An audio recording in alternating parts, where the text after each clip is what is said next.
কিন্তু ঈমান নিয়ে বাঁচেন। আল্লাহর কাছে চান যে আল্লাহ তুমি আমাদের ঈমান দাও, ঐক্যবদ্ধ শক্তি ক্ষমতা দাও, আল্লাহ মানুষকে বিবেক বুদ্ধি দাও, জ্ঞান দাও।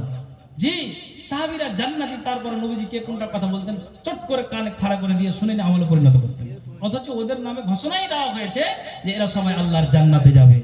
তো মা বোন আর বাবা ভাই ওইদিকে মা বোনেরা বসেছেন, আরো মনে হয় আনাচে কানাচে আছেন। আশা করি সকলকে আমি একটা কথা বলবো, যারা আপনারা এই সামনে আছেন একটা হাতটা উঁচু করবেন তো দেখি। লিল্লাহে তাকবীর, আল্লাহু আকবার। এই কোরআনের পারাটা কত পারা বলেন? 30 পারা। আপনারা চুপচাপ থাকেন, আমি বলছি যে 10-15 মিনিট কেউ উঠবেন না। মানে উঠবেন না বলতে যে 10 মিনিট পর জালসা ছেড়ে চলে যাবেন সেটা কথা না, কথা হলো যে বসে থাকেন। হ্যাঁ, তো আপনারা বসে থাকবেন আর কেউ উঠবেন না, বুঝতে পারছেন? গজল শোনেন, ওয়াজ শোনেন, সবই কিছু আছে, গাজালের বস্তা ভরা আছে আমার কাছে, কিন্তু আসলে এখন বলি না, একটু কমিয়ে দিয়েছি। সোশ্যাল মিডিয়াতে একটু গজল টজল গলে যদি বলা হয়ে যাচ্ছে, বুঝতে পারলেন? মুলবি তো ওকে ছিড়ছে। এই যে রোজাতে গেল না, 28-29 রোজাতে, না ঠিক আছে, 28-29 রোজাতে আপনার ওই যাকাতুল ফিতর, আপনার ওই টাকার যাকাত নিয়ে, টাকার ফিতরা নিয়ে আর আপনার খাদ্যর ফিতরের কত লড়াই চলে। তো কেউ বলছে যে আপনারা এক জায়গাতে হন, বলছি এক জায়গাতে হবো, তখন ও যদি জোরাল থাকে তাকে একসা মেরে ফেলে দেবে, বুঝতে পারছি? এই তো হচ্ছে অবস্থাটা। তো কথা হলো ভাই, যাহা কিছু বলি আর বলেন শুনেন, জ্ঞান করতে হবে। আমি আপনাদেরকে বলবো শেষে একটা হাদিস আপনার জন্য, কেউ আমরা উঠবো না, এটা আল্লাহর রাস্তা, বলেন তো লিল্লাহে তাকবীর। কথা হলো কি, ভালো করে শুনবেন, বুঝার চেষ্টা করবেন। কি বুঝার চেষ্টা করবেন? যে আপনার জন্য খাইবারের যুদ্ধতে একজন বেদুইন, তিনি আপনার জন্য বেদুইন যখন ইসলাম গ্রহণ করলো, তখন ও কিন্তু ওর নসিবে খাইবারের যুদ্ধটা এসেছিল, তখন ও কিন্তু খাইবারের যুদ্ধতে অংশ নিয়েছিল। গেল খাইবারের যুদ্ধতে, তখন আল্লাহ রাসূল খবর দিল যে শোনো, এই বেদুইনকে যে গানিমতের মাল তোমরা যখন ভাগ করবে, তখন ওই বেদুইনটারও যেন ভাগ হয়। সাহাবীরা বললেন যে আল্লাহ রাসূল আপনার কথাকে অস্বীকার করব না, আমরা অবশ্যই এই বেদুইনের জন্য আমরা ভাগটা রাখবো, আমরা যে বন্টন করব তো কিছু অংশ আমরা তাকেও দিব, সমান সমান ভাগ হবে। ভালো করে শুনছেন তো আপনারা? এবার দেখেন কত মজার হাদিস। তখন যখন ভাগ করতে করতে করতে ওই বেদুইনটাকে যখন ভাগ দিয়েছে, তখন হাতে ওই ভাগটা নিয়ে নবীজির কাছে চলে গেছে। নবীজিকে বলছেন, আল্লাহ পাকের রাসূল গো, এই যে গানিমাতের মাল, এটা যে আপনি ভাগ দিতে বলেছেন, সাহাবীরা তাই করেছে, তো আমি গানিমাতের মালের জন্য ইসলাম গ্রহণ করিনি। এই খালদিপুর গ্রামের মানুষেরা, দারিয়াপুর গ্রামের মানুষেরা, আলিপুর গ্রামের মানুষেরা সবাই বলবে এটা একটা লোভী মুসলমান ইসলাম গ্রহণ করলো আর গানিমাতের মালটাকে তাড়াতাড়ি নিয়ে নিল। তো দুনিয়ার মানুষ জানবে যে এই লোকটা হলো কে, না তো লোভের লোক একটা। এ মুসলমান কেমন, না তো লোভী মুসলমান, যে টাটকা মুসলমান হলো আর ইসলাম আপনার কবুল করে জিহাদের ময়দান গেল আর গানিমাতের মালটাকে সে আপনার ভাগ নিয়ে নিল।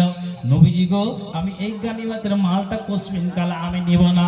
সঙ্গে সঙ্গে নবীজি বলছেন তাহলে তুমি কি চাও? নবীজি গো, আমি জিহাদের ময়দান যাব, আর জিহাদের ময়দানে গিয়ে আমি যেন ইসলামকে বাঁচানোর জন্য, কোরআনকে বাঁচানোর জন্য, দ্বীনকে রক্ষা করার জন্য আমি ফিল্ডে নেমে পড়ব। কোন কাফের সুযোগ পাবে, আর সুযোগ পেতে পেতে যখন আমার এই কণ্ঠনালীতে একটা তীর মারবে, আর তীর মারতে গেলে নবীজি গো আমি সঙ্গে সঙ্গে জমিনে পড়ে যাব। আর আপনার মুখ থেকে বলতে শুনেছি মানুষ যদি শহীদ হয়ে মারা যায় তাহলে বিনা হিসাবে জান্নাত যাবে, কিয়ামতের দিন তাদের মান মর্যাদা বেশি হবে। নবীজি গো, আমি গনিমতের মাল নিব না, আমার একটাই লোভ, আমার একটাই লালসা যে অমুসলিম আমাকে তীর মারবে আর ওই তীরের আঘাতে আমি দুনিয়া ছেড়ে আমি চলে যাব, কিন্তু গনিমতের মাল আমি নেব না।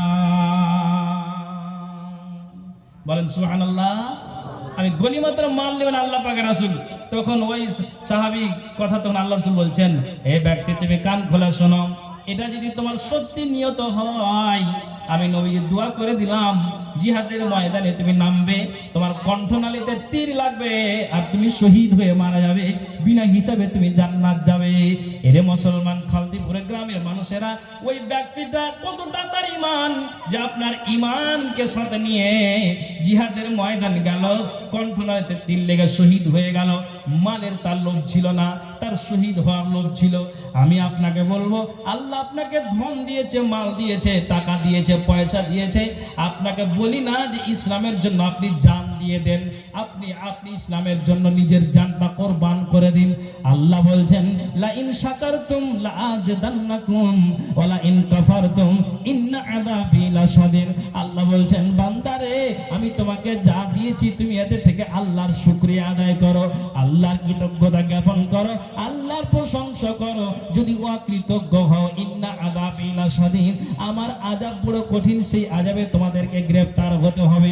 কাজেই ওই বেদুইনের মতো মানের লোভ করিও না, শহীদ হওয়ার লোভ করো, জান্নাতে যাওয়ার লোভ করো। তাহলে যখন তুমি জান্নাতে যাওয়ার লোভ করবে, অবশ্যই আল্লাহ তাআলা তোমার আমলকে আল্লাহ তাআলা কবুল করবেন। কাজেই মা, বোন, বাবা, ভাই, আমি আপনাকে বলি না যে ইসলামের জন্য জানটা দিয়ে দেন। আল্লাহ আপনাকে যা দিয়েছে আপনি ওতে থেকে আল্লাহর রাস্তাতে আপনি দান করুন। কেন আপনাকে বলছি, নবীজি আমার আয়েশার কামরাতে শুয়ে আছেন, আর নবীজি আয়েশার কামরাতে শুয়ে নবীজির চোখ দিয়ে ঝরঝর ঝরঝর করে জল বইছে।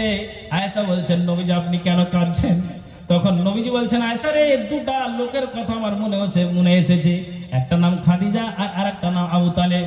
আমার চাচা বলেছিল মক্কাতে কোন বাপের মাজাল নাই যে আমি বেঁচে আছি আমার ভাতিজার গায়ে কাঁচড় লাগাবে।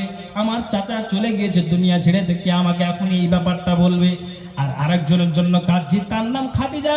আমার কত ভালোবাসা বিবি ছিল যে খাদিজা আমাকে বলতো, নবীজি গো আপনাকে কাঁদতে হবে না, টেনশন নিতে হবে না, বাপের বাড়ির যে মালগুলিন পাবো ওই মালগুলিনকে আমি নিয়ে এসে নিজের নাকের বানাবো না, নিজের কানের বানাবো না, নিজের হাতের বানাবো না, পায়ের পাতা বানাবো না, গলার হার বানাবো না, সোনার আমি চাঁদি আমি সোনা আর চাঁদিকে বানাবো না।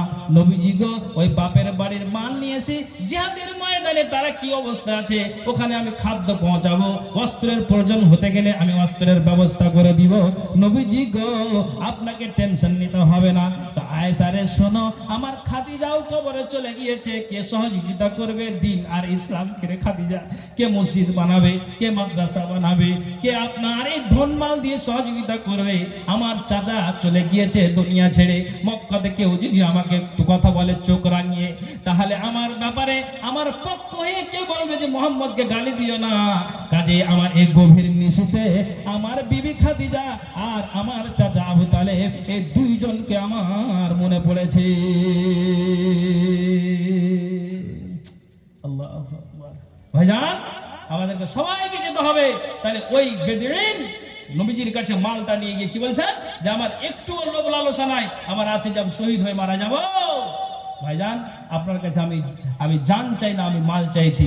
কেউ বিরক্ত হবেন না, মা, বোন, বাবা, ভাই, আল্লাহর কাছে দোয়া করতে হবে, আল্লাহ আমাদের সম্পত্তি চলে যাচ্ছে, আল্লাহ তুমি হেফাজত করো, ঈমান দাও, হে আল্লাহ তুমি ঈমান দাও।